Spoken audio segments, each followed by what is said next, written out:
चां स्थित ऐतिहासिक बाबा चितकेश्वर धाम में कान्यकुब्ज आर्ष परिषद शेखर मजलिस द्वारा वार्षिक जुड़ी महोत्सव का भव्य आयोजन किया गया।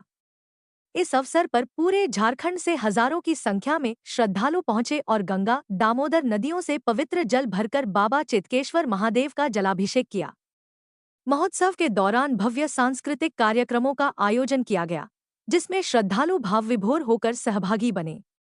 कार्यक्रम के उपरांत विशाल भंडारे का आयोजन किया गया, जिसमें श्रद्धालुओं ने खीर, पूरी और सब्जी का महाप्रसाद ग्रहण किया। इस अवसर पर परिषद के अध्यक्ष दिलीप कुमार चौबे, मृणाल कांत चौबे और सुरेश तिवारी ने मीडिया से बातचीत में बाबा चितकेश्वर धाम की महिमा और ऐतिहासिकता पर प्रकाश डाला। साथ ही जुड़ी महोत्सव की परंपरा, आयोजन की विशेषताएं और ब्राह्मण समाज की एकजुटता के इस प्रयास को विस्तार से बताया। कार्यक्रम की भव्यता और व्यवस्था से उपस्थित श्रद्धालु अत्यंत प्रसन्न नजर आए। आयोजकों द्वारा की गई व्यवस्थाएं अनुकरणीय रहीं। आज चितकेश्वर धाम में शिव जी का उपासना हम लोग किए, जूड़ी लगा करके। जूड़ी मतलब दूध, चावल और गुड़ से जो खीर बनता है उसी को हम लोग यहाँ जूड़ी बोलते हैं। सैकड़ों साल से ये स्वयंभू महादेव हैं बाबा चितकेश्वर, और यहाँ 100 गांव, 50 बोकारो, सभी लोगों का आस्था का केंद्र है चितकेश्वर धाम। और आज हम लोग कान्यकुब्ज आर्ष परिषद द्वारा प्रायोजित हम लोग का 6 मजलिस है, ब्राह्मण समाज 8 है, लेकिन 6 को हम लोग आमंत्रण किए थे। और ये सौभाग्य की बात है, खुशी का बात है कि 6 समाज के प्रतिनिधि हमारे इस कार्यक्रम में, जूड़ी का कार्यक्रम में उपस्थित रहे और हम लोग का सभी विप्र का एकता, अखंडता का परिचय दिए, हम लोग का मनोबल बढ़ाए। कितना पुराना मंदिर है? इस मंदिर की क्या? ये मंदिर स्वयंभू है, हम लोग ये 200-300 साल हो गया। चितकेश्वर धाम में अभी भी यदि खुदाई हो तो बहुत तरह के पाषाण युग के शिलालेख, वैसा पत्थर मिलता है। हमारे यहाँ भगवान श्री हरि विष्णु जी का चरण चिन्ह है, शंख है, गदा है। चारों तरफ ये जो है रहस्यमय इलाका है। हम लोग का अनुमान है कि ये बहुत बड़ा हिंदू का तीर्थ स्थान था। जूड़ी महोत्सव कब से मनाया जा रहा है? जूड़ी महोत्सव विशेष करके बृहद पैमाने पर हम लोग आज 11 साल से मना रहे हैं। नहीं तो इसके पहले भी जूड़ी हमारे पूर्वजों द्वारा यहाँ चढ़ाया जाता था। सावन का पवित्र महीना में बाबा भोलेनाथ का जूड़ी से ही यहाँ जूड़िए प्रसिद्ध है। दूध, चावल और गुड़ से जो खीर बनता है उसी को हम लोग का यहाँ जूड़ी बोला जाता है।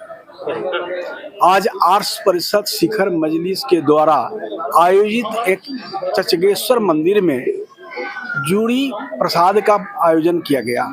उसमें समस्त ब्राह्मण, सिर्फ 8 ही नहीं, समस्त ब्राह्मणों की जुटान हुई। और जहाँ पर ब्राह्मणों की जुटान होती है वो लगता है, कहा गया है, विप्रानंग जत्र पूजन्ते रमन्ते तत्व देवता। जहाँ पर विप्र की पूजा होती है वहाँ देवता लोग आते हैं। और वही बाबा चितकेश्वर धाम आज वो उपस्थित है हम ब्राह्मणों के बीच में, और वो आनंदित हो रहे होंगे, प्रफुल्लित हो रहे होंगे कि ये ब्राह्मण क्या है। और ब्राह्मण कोई जाति नहीं है, ब्राह्मण वेद है, पुराण है, उपनिषद है, रीति है, रिवाज है और सामाजिक संरचना का प्रेरणादायक है। ब्राह्मण कोई जाति नहीं, ब्राह्मण सभी चारों वर्णों को लेकर के चलते हैं। ऐसा संरचना करके ब्राह्मण बनाए हैं कि आज वो ब्राह्मण उसमें लेख करके चलते आ रहे हैं। सभी समाज के लोग इसमें आए हैं। ये भगवान श्री कृष्ण अपने मुख में श्रीमद् गीता में बोले हैं कि कि चतुर्वर्णा मया शिष्टा गुण कर्म विभागस, 4 वर्णों को मैंने बनाया उनके गुणों के हिसाब से। और ये वेद की बात जो हुई तो उस वेद में ब्राह्मण सबसे आए। इसमें वेद का लिखने वाले, वेद को प्रचारित करने वाले, वेद को प्रसारण करने वाले ब्राह्मण आए। इसलिए आज ब्राह्मण के यहाँ इस पुण्य भूमि में, इस पावन भूमि में लोग जुटे हुए हैं। और हम सभी ब्राह्मण, हम आर्ष परिषद शिखर मजलिस के सभी उपस्थित माने जितने भी कार्यकर्ता हैं, अध्यक्ष हों या और भी जितने भी पदाधिकारी हैं, सभी को तहे दिल से हार्दिक बधाई देते हैं कि इसी तरह वो आते रहें और शुभकामनाएं उन्हें देते रहते हैं कि ताकि वो लोग इसी तरह का काम बराबर हर हमेशा साल में करते रहें। इस मंदिर की कुछ विशेषताएं बताइए। ये मंदिर बहुत ही पुराना मंदिर है। ये हम लोग बता नहीं सकते कितना पुराना है, 200 साल 300 साल पुराना है। और यहाँ का भव्य यह मंदिर है।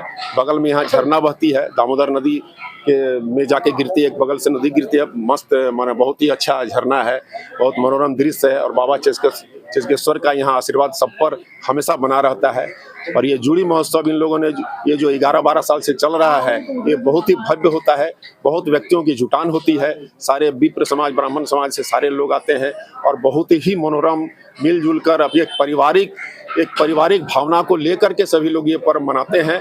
बहुत ही आनंददायक सब रहता है। इसके लिए मैं यहाँ के हमारे अध्यक्ष जी दिलीप चौबे जी, साथ में इनके युवा पदाधिकारी लोग, साथ में जितने भी पदाधिकारी हैं, सबको बहुत बहुत धन्यवाद देता हूं और शुभकामना देता हूं। इसी तरह कार्यक्रम करता रहे और विप्र समाज हमेशा गौरव की तरह आगे बढ़ता रहे, साथ ही सारे समाज का कल्याण की भावना को लेकर चले। जुड़ी महोत्सव मनाने के पीछे क्या उद्देश्य है और क्या विशेषता है? जुड़ी महोत्सव मनाने के पीछे हमारा धार्मिक उद्देश्य है, जिससे भगवान भोलेनाथ को हम एक चढ़ाते हैं ताकि वो खुश रहें। खुश तो भोलेनाथ हमेशा ही रहते हैं, फिर भी हम लोग के तरफ से हम लोग चाहते हैं कि उनका प्रसाद सबको मिले। और जुड़ी एक ऐसा चीज़ है जो कि बहुत ही शुद्ध होता है, जो सबको मिले और उस प्रसाद को ग्रहण कर सब लोग भगवान भोलेनाथ की कृपा और शरण में रहें।